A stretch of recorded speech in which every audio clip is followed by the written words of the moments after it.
Praise the lord. దేవుని నామమునకు మహిమ కలుగును గాక. కూడి వచ్చిన మీ అందరికీ మన ప్రభు రక్షకుడు యేసుక్రీస్తు వారి శ్రేష్టమైన నామములో మీ అందరికీ శుభములు, వందనములు తెలియజేస్తున్నాను. దేవుని బిడ్డలారా, ఈరోజు మనము మరి యొక్క కొత్త అంశం గురించి నేర్చుకుందాం. పరిశుద్ధ లేఖనములో నుండి దానియేలు గ్రంథములు 2వ అధ్యాయము 21వ వచనాన్ని మనం చదువుకుందాం.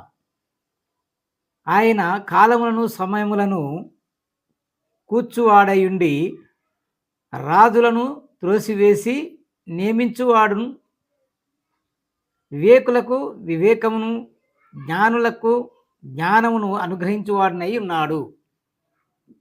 దేవుని ప్రజలారా, ఇక్కడ మనం చూసినట్లయితే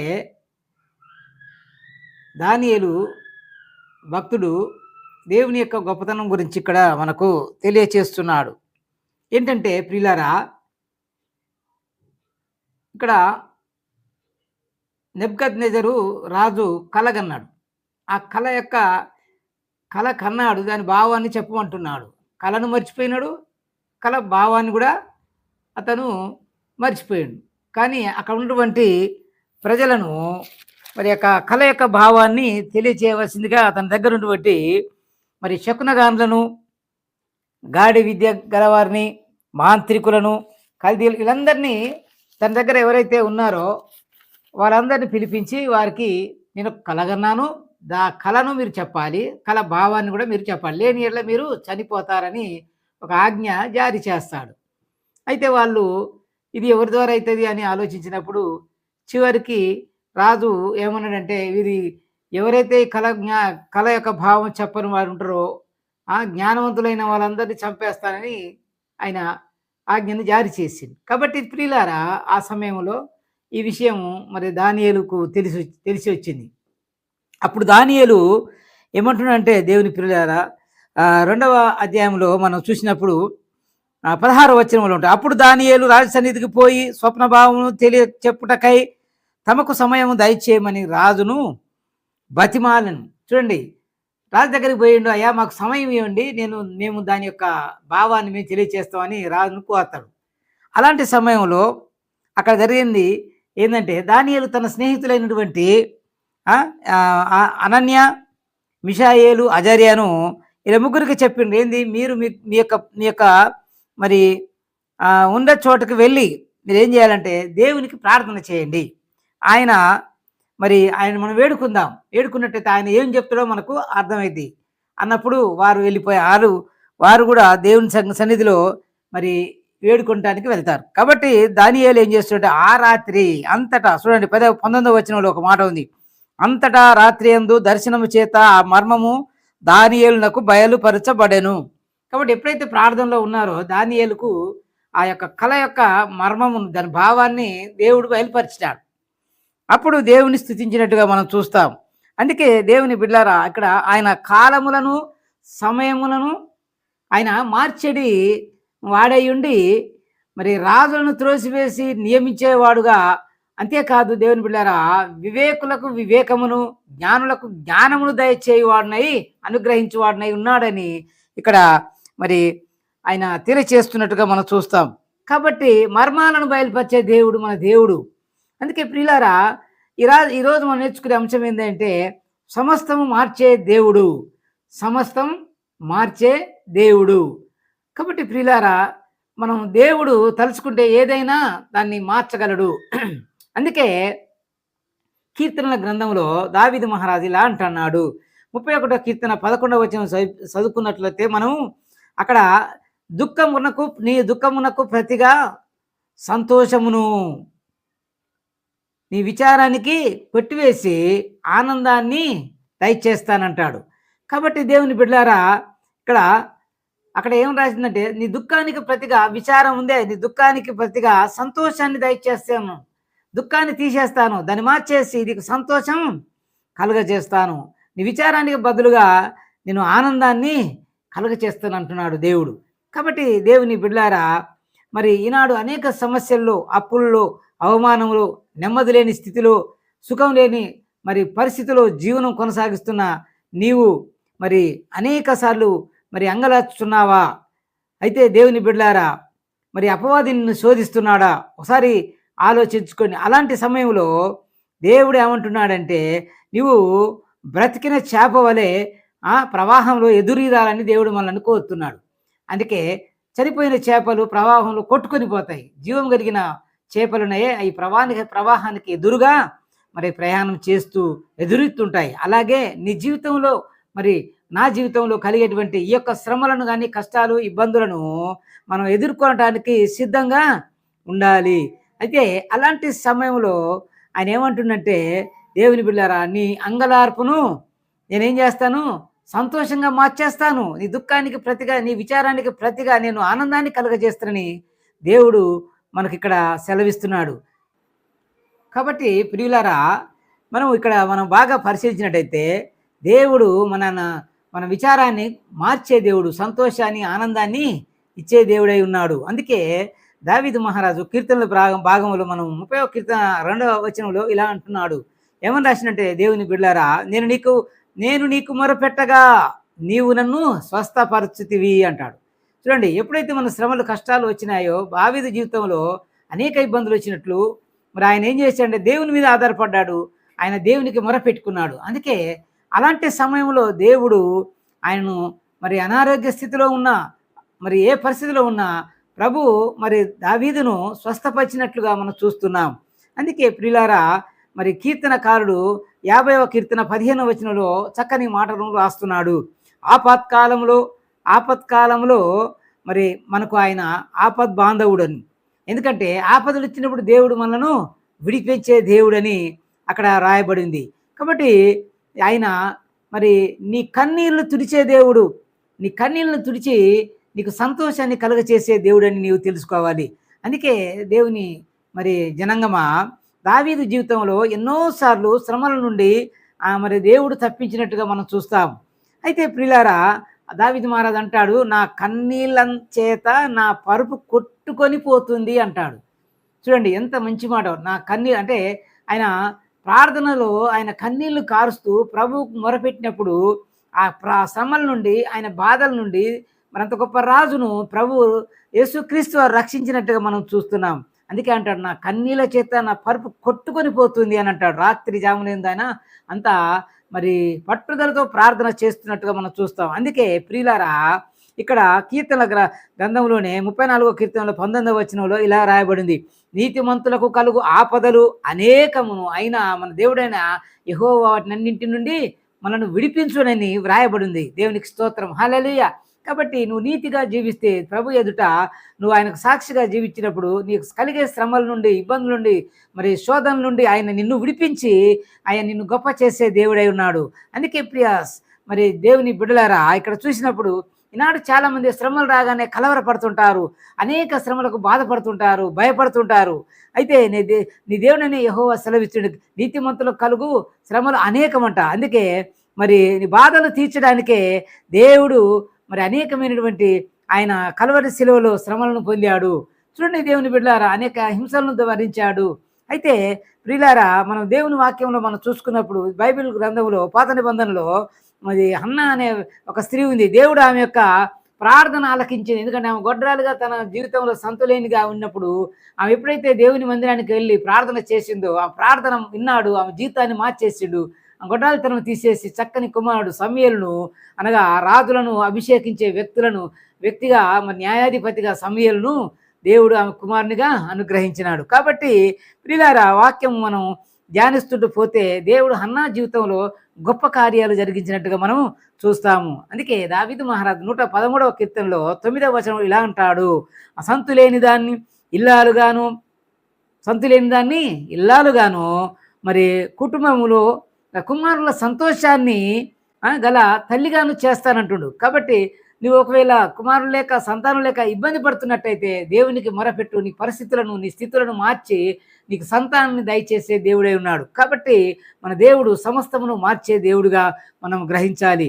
అందుకే ప్రియులారా, ఆగరు తన యొక్క చిన్న కుమారుని తీసుకొని మరి ఆ బేర్షెబ అరణ్యంలో మరి వెళ్తున్నప్పుడు ఆ బిడ్డకు మరి దాహం వేసినప్పుడు ఆ అరణ్యంలోనే మరి ఆమె దేవునికి ప్రార్థన చేసింది.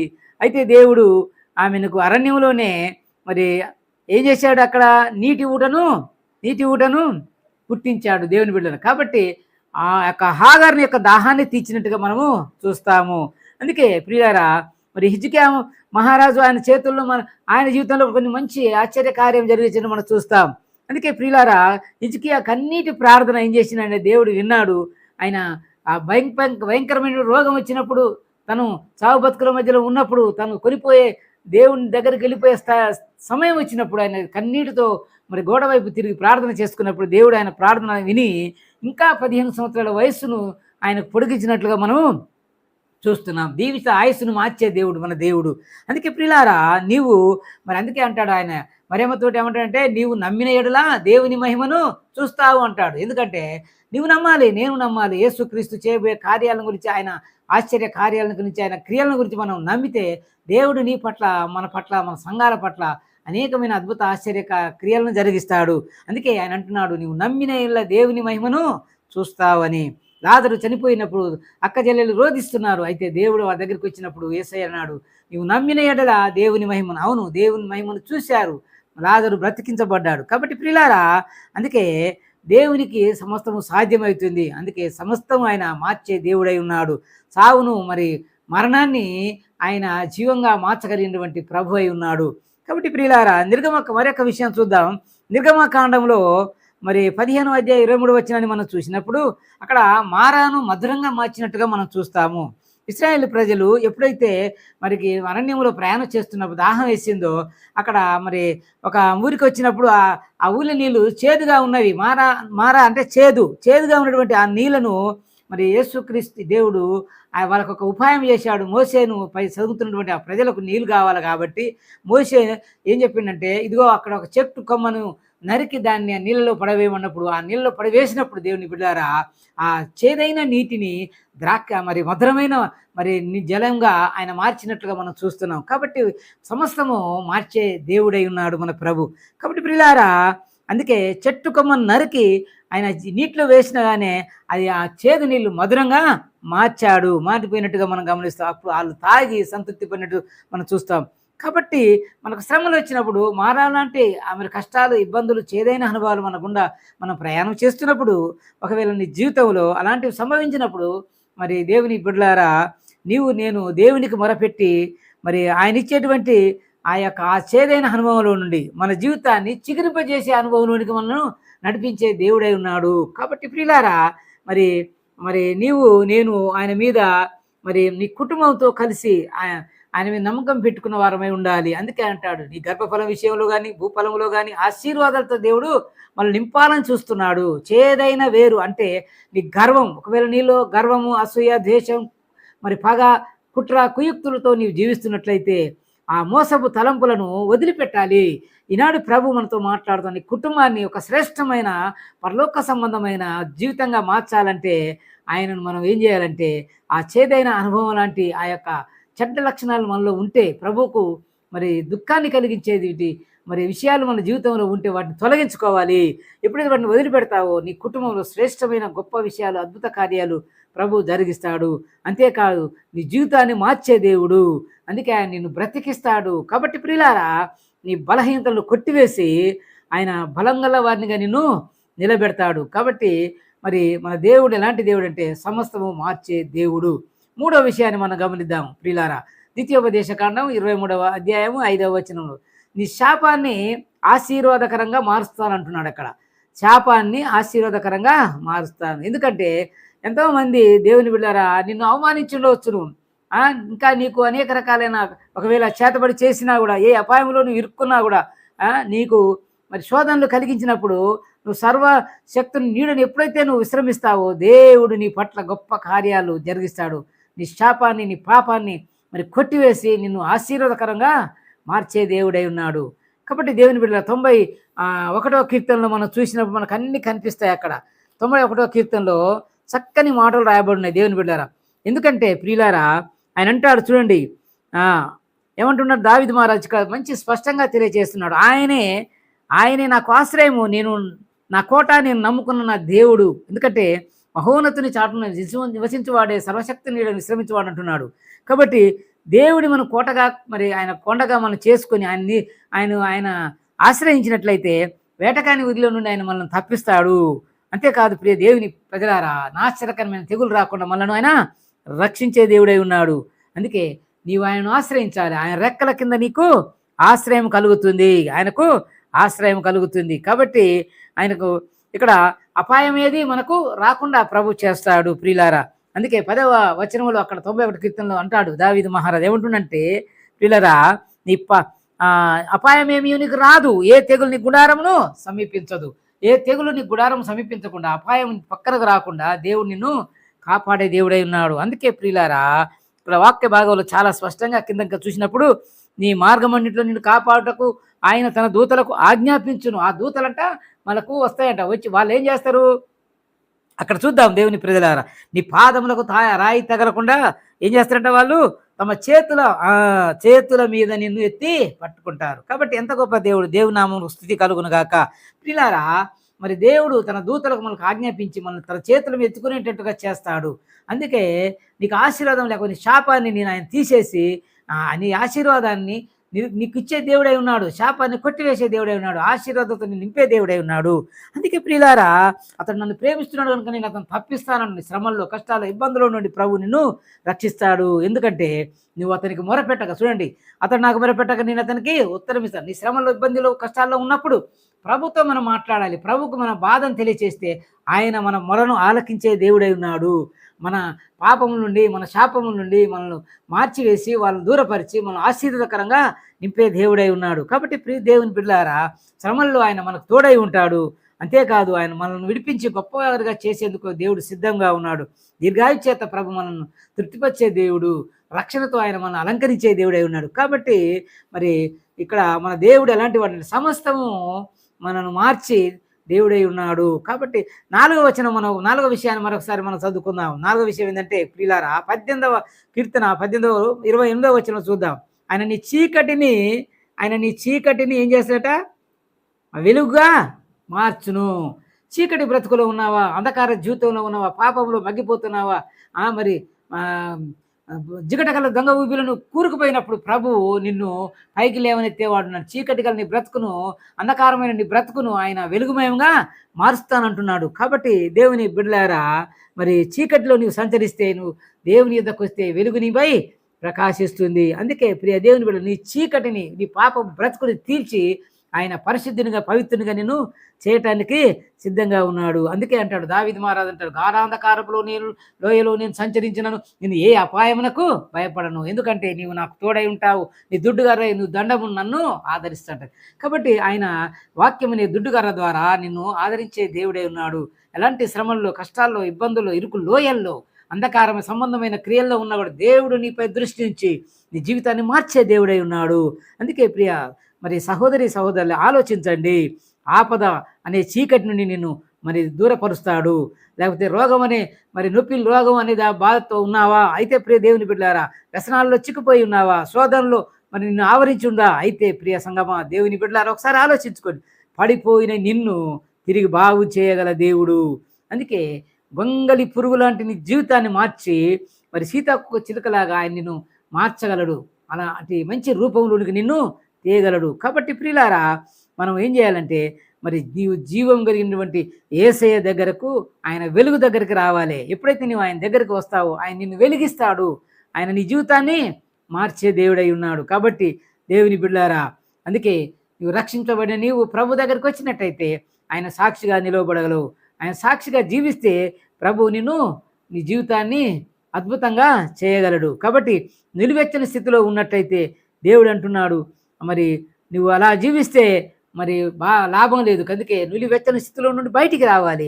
ప్రకటన గ్రంథంలో అదే అంటాడు, చక్కని మాట రాయబడింది 3వ అధ్యాయం మరి 14, 15, 16 వచనాల్లో మనం చూసినప్పుడు దేవుని బిడ్డలారా, లవోదికేయ సంఘంతో అంటున్నాడు, ఏమంటుండు? నీ క్రియలను నేను ఎరుగుదును, నీవు చల్లగానేను వెచ్చగానేను లేవు. నీవు చల్లగానేను వెచ్చగానే ఉండిన మేలు. నులివెచ్చని స్థితిలో వెచ్చగానేను చల్లగానేను ఉండక నులివెచ్చని ఉన్నావు కనుక నేను నిన్ను నా నోట నుండి ఉమ్మి వేస్తానంటుండు. కాబట్టి దేవుని బిడ్డలారా, చక్కగా మనకు అందరికీ అర్థమయ్యే రీతిలో ప్రభు వాక్యం సెలవిస్తుంది. నులివెచ్చని స్థితిలో ఉండకూడదు. చల్లగానైనా ఇటు వెచ్చగానే లేకుండా నులివెచ్చని స్థితిలో ఉంటే దేవుని కోపం రగులుకుంటుంది. ఆయన మన మీద ఉమ్మి వేస్తానంటున్నాడు. కాబట్టి దేవుని బిడ్డలారా, మరి అలాంటి దుస్థితికి మనం తెచ్చుకొనకూడదు. అందుకే ప్రియ మరి సహోదరి, సహోదరులారా, వాక్యం వింటున్న ప్రతి ఒక్కరికి ఈ వాక్యం మరి వర్తిస్తుంది. అందుకే ఆయన అంటున్నాడు, నువ్వు రక్షించబడాలి. రక్షణ పొంది ఆయన సాక్షిగా జీవించాలి. అందుకే ఆయన అంటాడు, మరి నిన్ను, నీ కుటుంబాన్ని, నీ సంఘాన్ని ఆయన మార్చగల దేవుడని గుర్తించాలి.